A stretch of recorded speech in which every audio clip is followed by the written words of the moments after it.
بسم اللہ الرحمن الرحیم۔ السلام علیکم ورحمۃ اللہ وبرکاتہ۔ محترم ناظرین، ہمارے بہت سارے بھائی کاروبار کی وجہ سے پریشان ہوتے ہیں کہ کاروبار کے اوپر ہم نے پیسہ لگایا ہے لیکن کوئی گاہک دکان میں نہیں آتا اور بکری نہیں ہوتی، سامان بھی پڑا ہوا ہے لیکن جتنا ہم نے انویسٹمنٹ کی ہوئی ہے اس حساب سے ہمیں کوئی خاطر خواہ فائدہ نہیں ہو رہا۔ تو بسا اوقات کاروبار کے اوپر ہمارے آس پاس والے جب یہ دیکھتے ہیں کہ فلاں دکاندار نے تو بڑی دکان بنا لی ہے، اس کی وجہ سے ہمارا کاروبار ٹھپ ہو جائے گا، تو حاسدین اپنے ہی ہوتے ہیں تو وہ جادو کروا دیتے ہیں۔ اب جادو کے ذریعے سے کاروبار میں بندش ہو جاتی ہے اور گاہک آئے گا دیکھ کے واپس چلا جائے گا، گاہک دکان میں آئے گا اس کو چیز پسند نہیں آئے گی، اچھی چیز بھی اس کو بری نظر آئے گی اور اعلیٰ چیز اس کو ادنا نظر آئے گی، یعنی تخیلات میں تبدیلیاں آ جاتی ہیں۔ دیکھنے میں چیز انتہائی اس کو ادنا نظر آئے گی اگرچہ وہ چیز اعلیٰ سے اعلیٰ ہی کیوں نہ ہو۔ تو اس طرح روزی میں بندش ہو جاتی ہے اور کاروبار میں بندش ہو جاتی ہے، رزق میں بندش ہو جاتی ہے، گاہک کوئی نہیں آتا۔ اب اس کا علاج کیا ہے؟ علاج انتہائی آسان سا ہے۔ ایک تو یہ کہ رسول پاک صلی اللہ علیہ وسلم نے فرمایا، جس کا مفہوم ہے کہ جو آدمی سورہ توبہ کی آخری 2 آیات صبح و شام پڑھ لے گا، اللہ رب العالمین اس کے لیے دن بھر کے لیے کافی ہو جائیں گے۔ کیا مطلب؟ کہ اگر صبح و شام سورہ توبہ کی آخری 2 آیات لَقَدْ جَاءَكُمْ رَسُولٌ مِّنْ أَنفُسِكُمْ عزیز علیہ ما عنتم حریص علیکم بالمؤمنین رؤوف الرحیم فإن تولوا فقل حسبی اللہ لا الہ الا هو علیہ توکلت وهو رب العرش العظیم۔ یہ 2 آیات صبح و شام 7 بار آپ پڑھیں اور انشاءاللہ العزیز اللہ رب العالمین آپ کے لیے کافی ہو جائیں گے کہ اللہ آپ کی کفایت کریں گے، اللہ آپ کی روزی میں برکت ڈال دیں گے اور کاروبار کی جو بندش ہے، روزی کی بندش ہے، رزق کی بندش ہے، اللہ اس کو ختم کر دیں گے۔ یعنی جادو کے ذریعے جو بندش ہوئی ہے اللہ رب العالمین اس کو دور فرما دیں گے۔ اور دوسرا اس کے ساتھ آپ عمل یہ کریں کہ اس کی آپ اجازت لے لیں اور اجازت لے کر سورہ توبہ کی آخری 2 آیات کا ایک نقش ہوتا ہے، اس کا نقش آپ دکان میں لٹکا دیں، انشاءاللہ العزیز بندش ختم ہو جائے گی۔ کاروبار کی بندش جتنی بھی ہیں، روزی کی بندش ہے، وہ ختم ہو جائے گی اور گاہک خوب آئیں گے اور خوب بکری ہوگی اور اللہ رب العالمین روزی میں برکت نصیب فرمائیں گے۔ اور تیسرا عمل ساتھ آپ یہ کریں کہ استغفار کی کثرت کریں، استغفار کی کثرت کریں۔ استغفار کے کوئی بھی کلمات ہیں، استغفر اللہ ربی من کل ذنب واتوب الیہ، استغفر اللہ الذی لا الہ الا هو الحی القیوم واتوب الیہ، یا اللہم اغفر لی ذنبی ووسع لی فی داری وبارک لی فی رزقی، یا اللہم اغفر لی، اللہم اغفر لی، اللہم اغفر لی پڑھ لیں، یا استغفر اللہ استغفر اللہ استغفر اللہ پڑھ لیں۔ تو استغفار کی برکت سے اللہ رب العالمین بے حساب رزق نصیب فرماتے ہیں۔ حدیث پاک کے اندر آتا ہے کہ جو آدمی استغفار کو لازم پکڑتا ہے اللہ رب العالمین اس کے لیے ہر تنگی سے راستہ نکالتے ہیں اور اللہ رب العالمین اس کے لیے ہر غم کو ختم کر دیتے ہیں اور آسانیاں اس کے لیے پیدا کر دیتے ہیں، اور رزقہ من حیث لا یحتسب، وہاں سے اللہ اس کو روزی عطا فرماتے ہیں کہ جہاں سے اس کا وہم و گمان بھی نہیں ہے۔ تو استغفار کی کثرت کریں، چلتے پھرتے اٹھتے بیٹھتے استغفار کریں۔ استغفار سے ایک واقعہ ذہن میں آ گیا۔ امام احمد بن حنبل رحمہ اللہ سفر میں تھے، ایک جگہ رات ہو گئی تو سوچا کہ اب سفر آگے لمبا ہے تو رات کو یہیں پہ قیام کر لیتا ہوں اس بستی کے اندر، صبح اٹھ کے اپنے منزل کی طرف چلا جاؤں گا۔ عشاء کی نماز پڑھی تو اس مسجد کے متولی سے یا محلے والے سے یا امام صاحب سے کہا کہ میں نے رات قیام کرنا ہے، مسافر آدمی ہوں، صبح اٹھ کے چلا جاؤں گا۔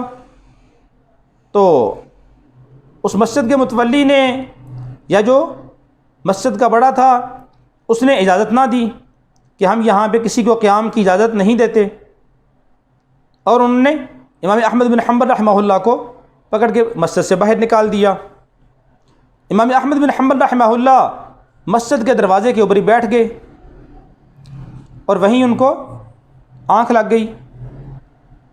تھوڑی دیر گزری تھی، ایک آدمی آیا اور اس نے آ کے آپ کو تھوڑا سا ہلایا اور آپ سے پوچھا کہ آپ مسافر ہیں؟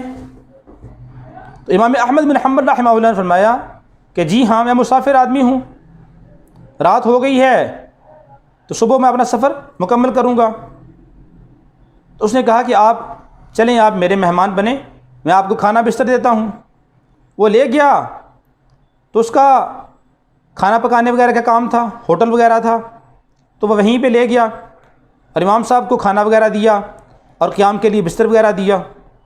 تو امام صاحب نے اس کی زبان سے آتے جاتے اور وہاں پہ کام کرتے ہوئے، آٹا گوندتے ہوئے، کام کرتے ہوئے سنا کہ وہ استغفر اللہ پڑھ رہا ہے۔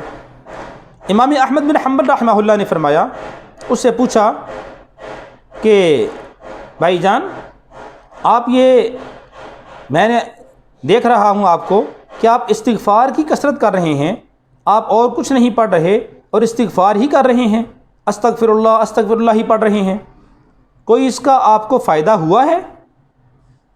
تو اس نے کہا کہ ہاں جی مجھے اس کا بہت فائدہ ہوا ہے۔ ایک اس کا فائدہ یہ ہوا ہے کہ اللہ رب العالمین میری ہر دعا کو قبول فرماتے ہیں، یعنی اللہ نے استغفار کی برکت سے مجھے مستجاب الدعوات بنا دیا ہے کہ اللہ میری ہر دعا کو قبول کرتے ہیں، اور آج تک میں نے جو بھی دعا مانگی ہے میری دعا قبول ہو گئی ہے۔ صرف ایک دعا باقی ہے جو ابھی قبول نہیں ہوئی، اور وہ یہ ہے کہ میری خواہش ہے، میں اللہ سے دعا کرتا ہوں کہ وقت کے امام جو امام احمد بن حنبل کے نام سے مشہور ہیں، میں ان کی زیارت، ان کی ملاقات کرنا چاہتا ہوں۔ یہ دعا ابھی تک قبول نہیں ہوئی اور مجھے اللہ کی ذات سے امید ہے کہ یہ بھی انشاءاللہ جلدی قبول ہو جائے گی، اور باقی میری ہر دعا قبول ہو گئی ہے۔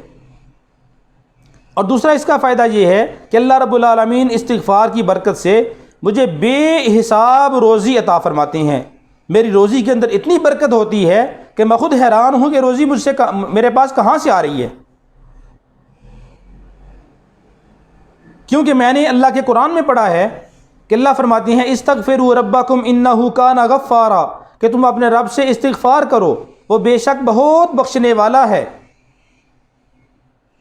یرسل السماء علیکم مدرارا، وہ اللہ تمہارے اوپر موسلادھار بارشیں برسائے گا۔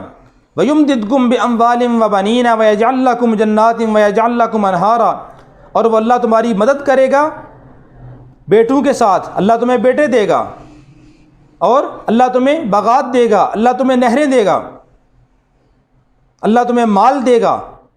تو میں نے استغفار کی برکت سے یہ ساری نعمتیں پائی ہیں کہ اللہ نے مجھے اولاد بھی دی ہے، اللہ نے مجھے باغات بھی دیے ہیں، اللہ نے میرے لیے فتوحات کے دروازے کھول دیے ہیں، اور اتنا اللہ نے مجھے روزی عطا فرمائی ہے کہ میں خود حیران ہوں کہ اتنی روزی کو میں کیسے سنبھالوں، اور استغفار ہی کی برکت ہے۔ تو امام احمد بن حنبل رحمہ اللہ اس کی بات سن کے خوش ہوئے اور اس کو گلے سے لگایا اور فرمایا کہ تمہاری جو ایک دعا باقی تھی اللہ نے اس کو بھی قبول کر لیا ہے کہ میں ہی احمد بن حنبل ہوں، مجھے ہی احمد بن حنبل کہا جاتا ہے۔ تو اللہ رب العالمین نے اس کی یہ دعا بھی قبول فرما لی۔ تو استغفار کی کثرت کریں، چلتے پھرتے اٹھتے بیٹھتے روزانہ کم از کم 500 بار، 1000 بار ہو سکے تو ٹھیک ہے، ورنہ کم از کم 500 بار ضرور استغفار کریں۔ انشاءاللہ العزیز وہ کاروبار کی بندش ختم ہو جائے گی اور اللہ بے انتہا روزی نصیب فرمائیں گے، رزق کی بندش ختم کر دیں گے۔